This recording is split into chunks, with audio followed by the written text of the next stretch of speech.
as human beings, everybody can be lazy. Laziness is a choice. It's not that some people are born lazy. Yes, I understand there are some temperaments that are, have the tendency to be a bit more lazy than the others.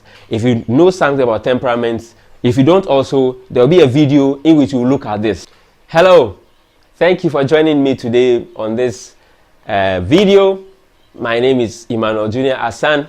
On this channel, on this channel, we talk about life, we talk about love, we talk about marriages, and anything in line with these things. So today, I just want to share with you some signs or certain things. When you begin to look at these things or when you begin to see these things in your partner, please run away. It will help you. I am married. I am not single. And there are things that I have experienced, I have seen, mistakes that I have seen. I've been in the world for some time now. Yeah. So there are things that I have seen that I believe keep repeating itself, in the lives of young couples or in the life of people who are, now trying to know an opposite sex and then, hopefully get married or settle with these people. So there are things that you should look out for. You don't just get up and jump into marriage. No, it's a very dangerous thing to do. It is like betting on a team, on a certain team, and that's just by the way. So let's continue. So you see that there are signs that you should look out for when you see someone and you want to settle with the person. Number one sign is somebody who has no vision, no plans, nothing. If you find a partner, you ask the partner, oh, so what plans do you have for the future? What are you looking at? How are you hoping to achieve these things? If you have this type of conversations with someone and you do not see any constructive or any hopeful thing from the person, or the person is not giving you anything that is tangible or anything that is very reasonable, you need to be looking the other way around and getting out of that relationship. Because when you go ahead and you marry such a person, you are going to be living with somebody who is visionless, somebody who has no plans, somebody who is not motivated in any way to achieve anything, and you are definitely going to be in trouble in the years to come. Sign number two, somebody who enjoys laziness. As human beings, everybody can be lazy. Laziness is a choice. It's not that some people are born lazy.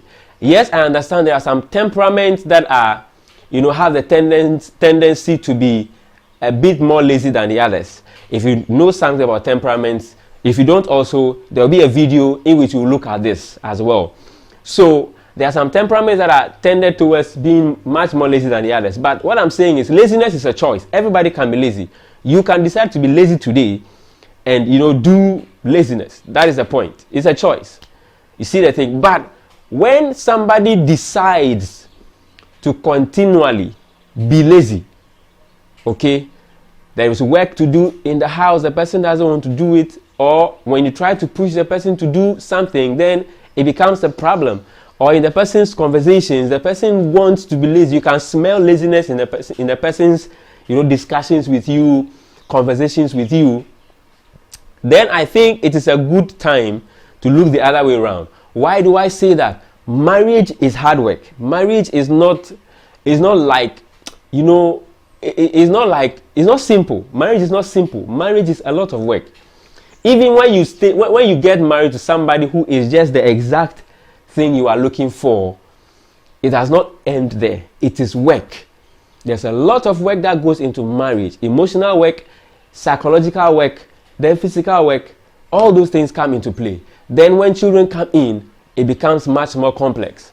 So when you get a partner that is lazy or that chooses to be lazy, it will make your marital life very, very, very, very hectic. Very stressful. So right at the time of dating, when you smell laziness in your partner, if you can live with it, that is a different issue. That is beautiful. It means that you are not going to complain. But if it is something you cannot live with, then you should be looking at the other way around, because people don't change when it comes to marriages. No, there might be slight modifications in the person's character, attitude, behavior, and all these things. But when the person is lazy, you may not easily change the person. So if you can look the other way around, that is a good time for you to look the other way round. Then number 3, if the person is stingy, as in it is difficult for the person to let go of things. The person doesn't enjoy sharing things with you, with your friends, with families, and on and on.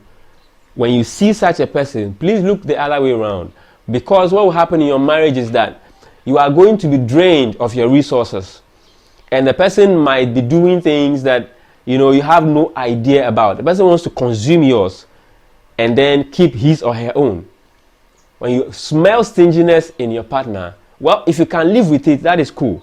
But if you cannot live with it, it is a good point to look the other way around.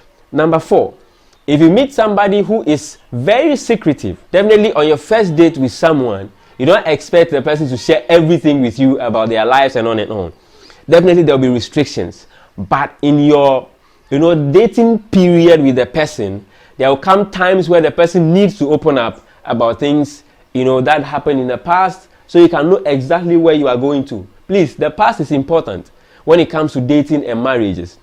It helps you to know what you are going to deal with. So when you meet someone and the person say, oh, there's like, don't worry about that, it's a clear sign that you are heading towards a certain direction you might not be comfortable with. So if the person becomes very secretive, or the person is very secretive, you should be looking the other way around, because you might have issues in the marriage. Things might be happening that you should know in the marriage, and you will never know. And the day you discover it, it is going to explode your mind and your heart. So when you meet a secretive person, people are naturally introverts. Some people are naturally introverts, but it doesn't mean that an introvert is always a secretive person. They are introverts. When you meet them, when they get to know you, they open up fully onto you. Yes, that is how it should be.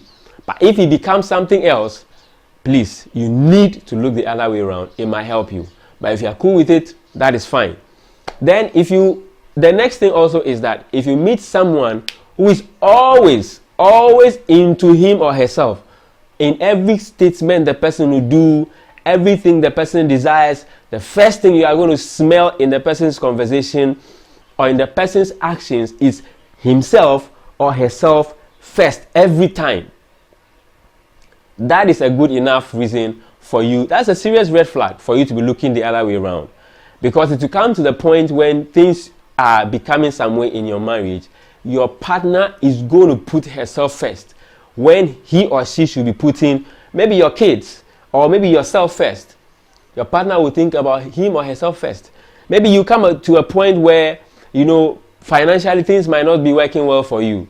The small amount of money you will probably have in the house, your partner will use it to do foolish things or silly things, because your partner is very selfish, looks at him or herself first, doesn't think about the interest of the relationship or the interest of the marriage or the interest of other things. It's always about him or herself every time. When you see this, I think it's a good point, or it's a good place for you to look the other way around.